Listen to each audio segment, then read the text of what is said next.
नमस्कार उमेश जी, बहुत बहुत स्वागत है आपका। जय सिया राम अंजू जी। जय सिया राम। सर, हमारे एनएसए अजीत डोभाल जी ने जो हाल ही में स्टेटमेंट दिया है कि आज की तारीख में भारत के पास पाकिस्तान को जवाब देने के लिए या किसी भी आतंकवादी घटना का जवाब देने के लिए हमारे पास इच्छा शक्ति भी है और शक्ति भी है। और 2013 के बाद अगर कश्मीर को छोड़ दिया जाए तो देश के बाकी किसी भी इलाके में एक भी आतंकवादी घटना नहीं हुई है। तो ये जो स्टेटमेंट है ये तो उनके मुंह पर, उस विपक्ष के मुंह पर जोरदार तमाचा है जो 2008 के सबसे बड़े आतंकवादी हमले को लेकर जो मुंबई में हुआ था उसका जवाब तक नहीं दे पाए थे।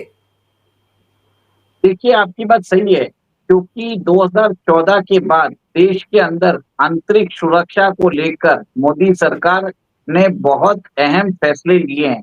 जिस हिसाब से टेररिस्ट की फंडिंग बंद करवाई है और जब डिमोनेटाइजेशन करवाया था और उसके बाद एनजीओज के थ्रू पैसे आ रहे थे, फर्जी कंपनियों बना के पैसे को लॉन्डर किया जा रहा था।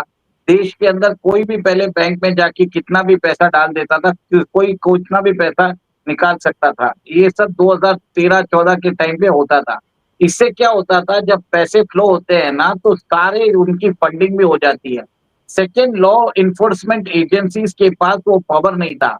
अब केंद्र सरकार ने क्या किया है, एनआईए के द्वारा उन एनआईए को एक तरह से पूरा एक तरह से उनको स्ट्रॉन्ग करके रख दिया है। लॉ के अंदर भी उनको पावर्स दे दिए गए हैं।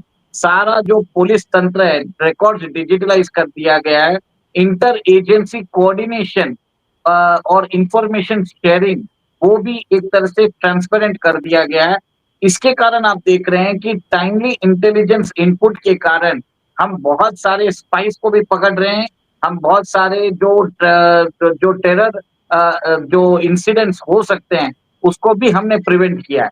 This is only due to the home minister Amit Shah ji का, जो उन्होंने सुरक्षा तंत्र को मजबूत किया है। और आप ये भी सोचिए ना कि आर्टिकल 370 को अब्रोगेट करने के बाद देश में कुछ भी नहीं हुआ। और जब राम मंदिर का जजमेंट आया, सब लोग डर रहे थे कि देश के अंदर शायद दंगा भड़क सकता है, वर्ग एक तरह से सड़कों पे आ सकता है। और उसके बाद देखिए, देश के अंदर रेजिम चेंज ऑपरेशन कराने के लिए शाहीन बाग कराया गया था, फिर बाद में फेक फार्मर्स आंदोलन कराया गया था।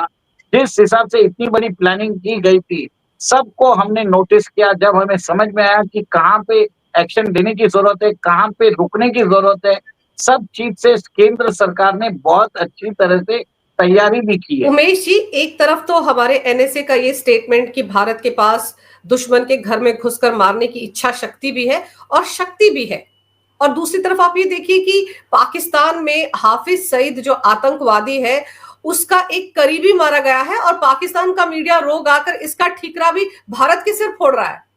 देखिए अंजू जी, पाकिस्तान जो है एक तरह से टेररिज्म का क्रेडल है, जननी है। और पाकिस्तान के अंदर ही कितने सारे फ्रीडम फाइटर्स ग्रुप है। बलोच लिबरेशन आर्मी है, तहरीक तालिबान पाकिस्तान है, तहरीक लबैद है, अवामी एक्शन कमेटी है, सिंध लिबरेशन आर्मी।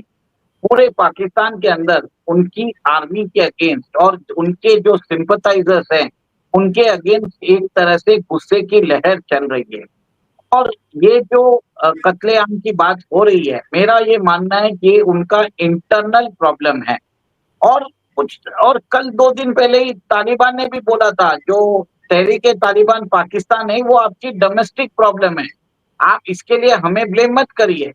तो मेरा भी यही मानना है, ये पाकिस्तान की इंटरनल प्रॉब्लम है क्योंकि वो ही इन टेररिस्ट को संरक्षण दे रहा है। अब उधर में से कुछ लोग उनसे नाराज हो चुके हैं और उनके जो सिंपथाइजर्स हैं उनको खत्म किया जा रहा है ताकि आर्मी वीक हो जाए। और आर्मी वीक होती है तो क्रेडिबल एक्शन उनके खिलाफ नहीं ले पाएगी। और पिछले दिनों जो जितने भी ऑर्गेनाइजेशंस हैं उन्होंने बोला है कि हमें साथ मिलके एक तरह से लड़ने की जरूरत है पाकिस्तान आर्मी के अगेंस्ट। और ये जितने भी टेररिस्ट हैं, हाफिज सईद और उनके जो गुर्गे हैं, ये पाकिस्तान आर्मी से सपोर्टेड है। तो उनको अगर एलिमिनेट किया जा रहा है, उनको अगर मार दिया जा रहा है, तो समझ लीजिए ये उनका इंटरनल प्रॉब्लम है। और हिलरी क्लिंटन ने तो बोल ही दिया कि अगर आप सांप को पालोगे तो वो आपको डसेगा। तो वो हो रहा है, उनके हिसाब हम उनको ही डस रहे हैं। बिल्कुल सही कह रहे हैं आप उमेश जी कि पाकिस्तान के अंदर बैठे हुए लोगों को अगर कोई अननोन गनमैन मार दिया जाता है तो उसका भारत से क्या लेना देना है भाई, आप अपने घर को संभालिए। लेकिन अगर हम भारत की बात करें तो अभी मुंबई में जिस तरह से इंडिया मैरीटाइम वीक चल रहा है, उसमें जिस तरह से बाहर के देश पार्टिसिपेट कर रहे हैं, 85 के आसपास देश है जिनके रिप्रेजेंटेटिव यहाँ पर आए हुए हैं, उसको आप कैसे देखते हैं? 1 लाख डेलीगेट्स आए हैं फ्रॉम 85 कंट्रीज।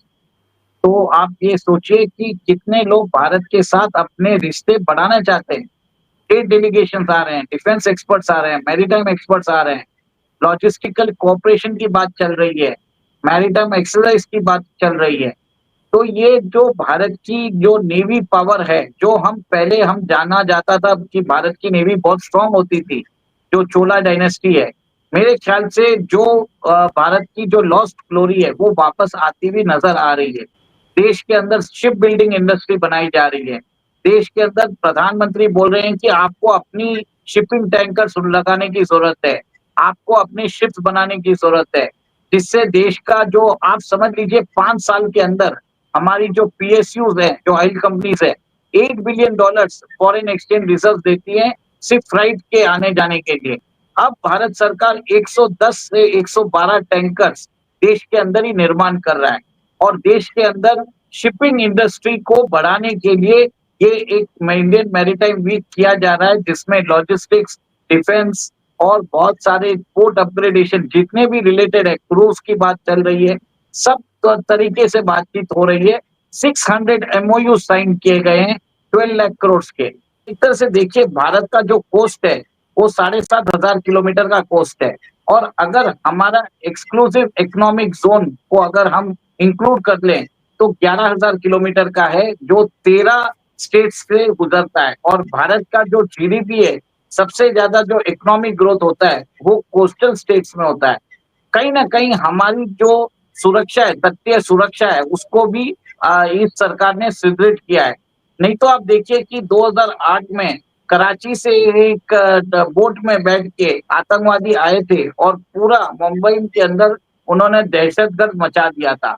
तो कहीं ना कहीं आप ये देखिए कि भारत को अब अपनी जो समुद्र में अपनी जो साम्राज्य है उसको बचाने की कोशिश कर रहा है भारत, उधर अपना एकाधिकार जताने की कोशिश कर रहा है, ऑपरेशनल रेडीनेस की बात कर रहा है और अगर युद्ध हुआ तो पाकिस्तान का जो है इसका जो चक्का जाम करके उधर बम्बार्डिंग भी कर सकते हैं, क्योंकि ऑपरेशन सिंदूर में आप भारत की सैन्य शक्ति तो ऑपरेशन सिंदूर 1 में देख चुके हैं।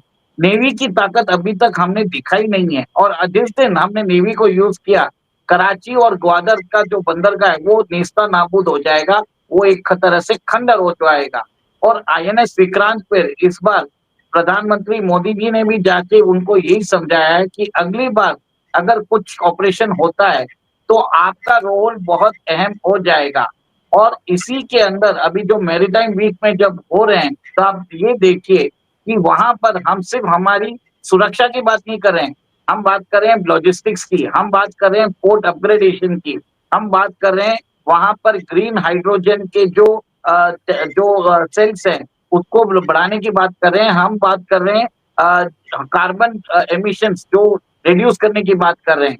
तो इस साल भारत के प्रधानमंत्री ने महासागर इनिशिएटिव में भी बोला था कि हम अपनी सैन्य शक्ति नहीं पर हमारे तट के दौरान जो भी हमारे एक्सक्लूसिव इकोनॉमिक जोन में जो खनिज पदार्थ है, जो हमारे पेट्रोलियम रिजर्व है, उसकी भी सुरक्षा करने की जरूरत है।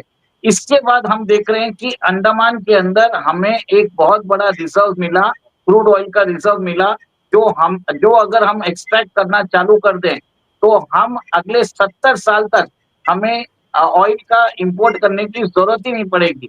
उसके बाद हमको वहां पर गैस के भी रिजर्व मिले। उसके बाद हमें वहां पर जो रेयर अर्थ एलिमेंट्स हैं उसको भी हम एक तरह से समुद्रयान प्रोजेक्ट के थ्रू हम उसकी भी समीक्षा कर रहे हैं और फ्यूचर में उसकी भी माइनिंग की तैयारी कर रहे हैं।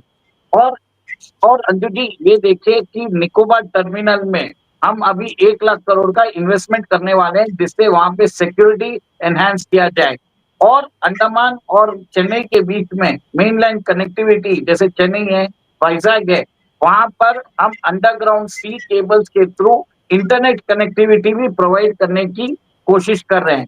तो कहीं ना कहीं आप ये देखिए कि हमारी जो ब्लू वाटर इकोनॉमी है उसका भी महत्व बहुत बढ़ चुका है।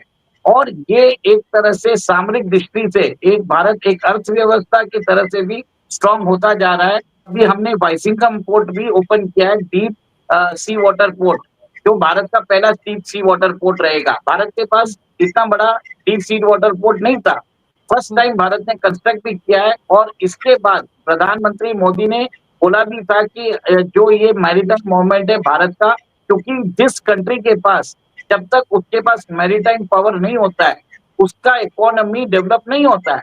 भारत का 95% जो ट्रेड होता है बाय वॉल्यूम वो सी रूट के थ्रू होता है। और अभी क्या होता है अंजू जी, अभी हमारे जो जितने बड़े जो जहाज है वो हमारे देश आ ही नहीं पाते, उनको पहले हमको कोलंबो भेजना पड़ता है, कोलंबो से उनको छोटे जहाज में रख के वो एक तरह से दूसरी जगह पे जाते रहते हैं। अब वाइसिंघम पोर्ट में मोदी सरकार ने 8,000 करोड़ खर्चा करके वहां पर deep deep sea water port का निर्माण किया है, जिससे बड़े बड़े जो शिप्स है भारत आ पाएंगे। इससे क्या होगा, हमारी जो प्रेशियस फॉरेन एक्सचेंज है हम उसको बचा सकते हैं, ऊपर से हम रेवेन्यू भी इकट्ठा करेंगे कुछ सालों में। तो कहीं ना कहीं आप ये देखिए कि जिस कंट्री के पास अगर नेवल पावर होता है उसका ट्रेड, उसकी जो लागत है वो कम हो जाती है, जिसके कारण उसका ट्रेड बढ़ता है और ट्रेड बढ़ने से इकोनॉमी को फायदा पड़ता है और एक तरह से समृद्ध होता है देश। इसको एक तरह से आप ये देखिए मैरीटाइम वीक में पीएम मोदी ने एक तरह से हाईलाइट भी किया है। और दूसरा, जैसे अमित शाह जी ने कहा कि जो इंडियन पोर्ट्स हैं वो दुनिया के सबसे ज्यादा एफिशिएंट पोर्ट्स हैं और ये हमारी ग्रोथ में बहुत हेल्प कर रहे हैं, ये सारा मैसेज भी तो दुनिया में गया है ना। जो टर्न अराउंड है पोर्ट का वो बहुत रिड्यूस हो चुका था। पहले एक शिप को कंटेनर को क्लियर करने में आपको 1.7 डेज लगते थे, अभी आपको 0.9 डेज लगता है। सेकेंड, पोर्ट के अपग्रेडेशन की बात की जा रही है, जिसके कारण भारत यहाँ पे अपना जो कंटेनर ट्रैफिक है उसको हैंडल कर पाएगा। और एक चीज है, स्पेस जो हमारा कोस्ट टूरिज्म बढ़ाने के लिए भी उन्होंने जो बड़ी बड़ी इंटरनेशनल क्रूज कंपनीज है उनको भी दावत दी है कि आप आइए भारत के अंदर अपनी सर्विसेज स्टार्ट कर लीजिए। और कॉर्डिलिया क्रूजेस ने अभी कोची और विशाखापट्टनम पोर्ट को अपना नया केंद्र बना दिया है, वहां पर भी वो अपनी शिपिंग सर्विसेज चालू करेंगे। और साथ ही साथ उमेश जी, जो ग्रेट निकोबार द्वीप परियोजना की बात की है अमित शाह ने, वो क्या है, उससे क्या फायदा होने वाला है? देखिए, जो निकोबार टर्मिनल है वहां पर एक तरह से रनवे बनाया जाएगा, वहां पर भी एक तरह से पोर्ट को अपग्रेड किया जाएगा, वहां पर हांगकांग जैसी एक नई सिटी बनाई जाएगी। जैसे गुजरात के अंदर गिफ्ट सिटी है, वहां पर निकोबार के अंदर भी एक आइलैंड में एक सिटी बनाया जाएगा जिसको रिक्रिएशन, टूरिज्म और एक तरह से इंटरनेशनल फाइनेंशियल हब सेंटर बनाया जाएगा। ये एक बहुत बड़ा प्लान है, क्योंकि देखिए जो गिफ्ट सिटी है वो दुबई को राइवल करता है, और ये जो नया सिटी जो हम एक तरह से अभी प्लान कर रहे हैं वो सिंगापुर को डायरेक्ट कंपटीशन देगा। तो कहीं ना कहीं जब आपके पास इंटरनेशनल शिप्स आते हैं तो आपको उनको लीजिंग सर्विसेज देने पड़ते हैं, रीफाइनेंसिंग सर्विसेज देने पड़ते हैं, इंश्योरेंस सर्विसेज देने पड़ते हैं। तो ये ग्लोबली बहुत बड़ा मार्केट है। तो कहीं ना कहीं आप ये देखेंगे कि ये जो निकोबार टर्मिनल है, जो आजू बाजू जितने भी इंफ्रास्ट्रक्चर डेवलपमेंट्स है उसको भी वो कॉम्प्लीमेंट करेंगे। अगर अंडमान एंड निकोबार के अंदर हमको अगर क्रूड ऑयल निकालना है और नेचुरल गैस निकालना है और हाई रेयर अर्थ एलिमेंट्स निकालना है तो आपको सुरक्षा प्रदान करनी पड़ेगी। और पिछले दिनों हमने देखा है कि वहां पर जब हमारे नेवल शिप्स ने 6,000 किलो का मेथ पकड़ा था, 6 टन का मेथ पकड़ा था, जिसकी वैल्यू थी 36,000 करोड़। तो ये जो पायरेसी है उसको भी रोका जाएगा। हम अपने जो समुद्री जो लेन्स है उसको सिक्योर करेंगे और इसके द्वारा हम एक तरह से कंट्रोल करके अगर किसी ने हम पर अगर हमला किया तो हम उसकी जो सी लाइन्स ऑफ कम्युनिकेशन है और सी लाइन्स ऑफ ट्रांसपोर्ट है उसको चोक कर सकते हैं। ये वो इसी हिसाब से वो किया जा रहा है निकोबार टर्मिनल। और इनफैक्ट लक्षद्वीप के अंदर भी निकोबार टर्मिनल जैसा ही एक तरह से सुरक्षा तंत्र को वो स्थापित कर रहे हैं। और उमेश जी, जिस तरह से सर क्रीक में पाकिस्तान घुसपैठ की कोशिश कर रहा है, उनका एक जनरल हाल ही में सर क्रीक गया भी था, उसके बाद से जो हमारा ऑपरेशन त्रिशूल चल रहा है वेस्टर्न कोस्ट पे, और जिस तरह से हमारी ताकत बढ़ रही है समंदर में, मैरीटाइम की बात हो रही है, तो ये तो कहीं ना कहीं चाइना के लिए, पाकिस्तान के लिए या बाकी ऐसे कंट्रीज जो भारत के लिए खतरा बन सकते हैं, उनके लिए एक बड़ा मैसेज तो है ही। ये तो बहुत बड़ा मैसेज दिया है भारत सरकार ने, और वहां पर इंटर एजेंसी कोऑर्डिनेशन के द्वारा जो अभी समुद्री एक्सरसाइज चल रही है और मल्टीपल नोटम्स इशू किए हैं वेस्ट और ईस्ट में, और वो भी 2 महीने के गैप में, कहीं ना कहीं ये बताने की कोशिश की जा रही है कि आप कोई कॉस्टली मिसएडवेंचर मत करिए। इसी बहाने भारत अपनी जो ट्रूप की रेडीनेस है, जो ऑपरेशनल रेडीनेस है, उसको भी पुख्ता कर देगा। अब क्या होगा, एक बार आपके सिस्टम्स आपको समझ में आ जाते हैं तो आप पेट्रोलिंग कर सकते हो, आप इंफॉर्मेशन शेयरिंग कर सकते हो, और आपके जितने भी जो गैप्स होते हैं उसको आप फिल कर लोगे। एक तरह से पाकिस्तान और चाइना दोनों को वो इंटरनेशनल फीट रिव्यू जो हम फरवरी में ऑर्गेनाइज कर रहे हैं, उसके अंदर उनको नहीं बुलाया गया है। वहां पर अमेरिका और उसकी जो नौसेना है वो आने वाली है। 50 से ज्यादा एक तरह से वहां पर नेवीज आके वहां पर कोऑर्डिनेशन करेगी, मैरीटाइम एक्सरसाइज करेगी, और जिसके द्वारा नेवल सिक्योरिटी और कोऑर्डिनेशन अक्रॉस द सीज एक बढ़ाने की एक बहुत बड़ी योजना है। और भारत अगर इसको ऑर्गेनाइज कर रहा है विशाखापट्टनम में अगले साल फरवरी में, तो ये तो बहुत बड़ी पहल हुई ना अपनी नेवी की ताकत को दिखाने की, और किस तरह से हम मैरीटाइम में आगे बढ़ रहे हैं, ये सब कुछ पूरी दुनिया देखेगी। बहुत बड़ी बात है, क्योंकि अगर आपको ग्लोबल शक्ति बनना है तो आपको पावर प्रोजेक्शन करना जरूरी है। आज अमेरिका के पास 80 देशों में 800 मिलिट्री बेसेस है, और इससे पहले अमेरिका के पास ब्रिटेन ने भी भारत के वो तभी कब्जा कर पाए थे जब उनके पास उनकी नेवी बहुत स्ट्रांग थी। और जिस कंट्री की नेवी स्ट्रांग होती है, के पास सारा ट्रेड रूट उसके कंट्रोल में रहता है, और वो एक तरह से ग्लोबल ट्रेड को डोमिनेट भी करता है, उसकी करेंसी भी स्ट्रांग होती है। तो कहीं ना कहीं भारत अगर ये मैरीटाइम एक्सरसाइज अगर ऑर्गेनाइज कर रहा है, तो आप ये देखेंगे कि एक तरह से अर्थव्यवस्था को भी बूस्ट देगा। नेशंस हमको एक तरह से सीरियसली लेने वाले हैं, और जिस हिसाब से एक मंच पे अगर आप रूस और अमेरिका को लेके आ सकते हो, तो ये आपकी फॉरेन पॉलिसी की एक जीत माना जाता है। और मिर्ची तो बहुत लग रही होगी ये सुनने के बाद चाइना को भी, तुर्की को भी और पाकिस्तान को भी, कि उन्हें इतने बड़े इंटरनेशनल फ्लीट रिव्यू से बाहर रखा जा रहा है, और वो भी ऑपरेशन सिंदूर की वजह से। देखिए, ऑपरेशन सिंदूर के बाद अभी जो एपेक की समिट हुई है, वहां पर डोनाल्ड ट्रंप मीटिंग छोड़ के चले गए थे, और अगले ही दिन भारत और अमेरिका ने डिफेंस एग्रीमेंट साइन किया 10 इयर्स का। उसमें बात की गई थी रीजनल स्टेबिलिटी की, मैरीटाइम कोऑपरेशन की, Indo Pacific rule based order की। तो कहीं ना कहीं आप देखिए, क्वाड को जिसको एक तरह से लोग बोल रहे थे कि उसको कोई वो एक तरह से मर चुका है, उसको वापस उसको पैदा जिंदा किया जाएगा, और मोस्ट प्रोबेबली फ्यूचर में क्वाड समिट के लिए डोनाल्ड ट्रंप को भारत आना पड़ेगा, क्योंकि इस साल की जो प्रेसिडेंसी है क्वाड की वो भारत के पास है। पर डोनाल्ड ट्रंप के रवैये के कारण भारत ने उसको होस्ट नहीं किया है। और अब आप देख रहे हैं कि हाई रेयर अर्थ एलिमेंट्स जो बहुत क्रिटिकल है अमेरिका के डिफेंस के लिए, एवियोनिक्स के लिए, उसके लिए उसको भारत का कोऑपरेशन करना पड़ेगा। और एक तरह से अप्रत्याशित डिफेंस डील हुई है 10 साल के लिए, किसी ने भी नहीं सोचा था। इमीडिएटली हम देख रहे हैं कि डिपार्टमेंट ऑफ वॉर के जो सेक्रेटरी है पीट हेग्सेट, और हमारे रक्षा मंत्री राजनाथ सिंह ने एक डॉक्यूमेंट साइन किया है जो 10 साल की पार्टनरशिप की बात करता है। तो कहीं ना कहीं अमेरिका को अक्ल आ गई है कि वो भारत को दबा के उसका जो इंटरेस्ट है वो साध नहीं सकता। और ये डील जो हुई है, इसको सुनकर तो मुल्ला मुनीर के भी हौसले पस्त हो गए होंगे, उनको भी डर सताने लगा होगा कि ये तो उन्होंने कभी नहीं सोचा। उनको तो लग रहा है कि वो बेस्ट कमांडर है ट्रंप की नजर में, और अगर इस तरह की डील भारत के साथ यूएस कर रहा है, तो फिर तो पाकिस्तान के लिए भी खतरे की घंटी है अगले 10 साल। देखिए पाकिस्तान ने तो अपना जो बेशकीमती जो हाई रेड अर्थ एलिमेंट्स है बलूचिस्तान का, वो तो उन्होंने मुल्ला मुनीर ने ऑलरेडी डोनाल्ड ट्रंप के चरणों में डाल दिया है। अब वो गुलाम करेगा क्या? और उनकी जो आर्मी है, गुलाम आर्मी, उसको तो वो 25,000 की ट्रूप भेज रहे हैं सऊदी को, 20,000 की ट्रूप भेज रहे हैं गाजा में। तो पाकिस्तान को जो चाहिए था वो मिल गया है, थोड़े से बिलियंस ऑफ डॉलर्स। और अमेरिका ने वहां पर बलूचिस्तान के जो रेयर अर्थ एलिमेंट्स है, उसको वो एक्सट्रैक्ट करके घर के अंदर उनके कैलिफोर्निया में उसकी रिफाइनिंग करने वाला है। पाकिस्तान के पास कुछ ऑफर नहीं है करने के लिए। इसके बाद वो करेगा क्या?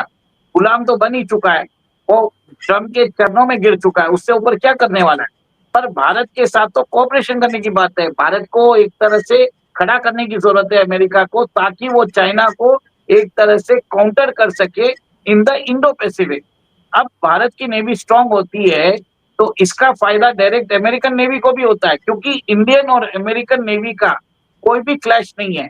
आज हम अगर मलाबार एक्सरसाइज करते हैं, हम एक दूसरे को कॉम्प्लीमेंट करते हैं। और भारत ने जो क्वाड के बाकी जो सदस्य हैं, जैसे जापान है, ऑस्ट्रेलिया है, उनके साथ उनके रिश्ते अच्छे हो चुके हैं।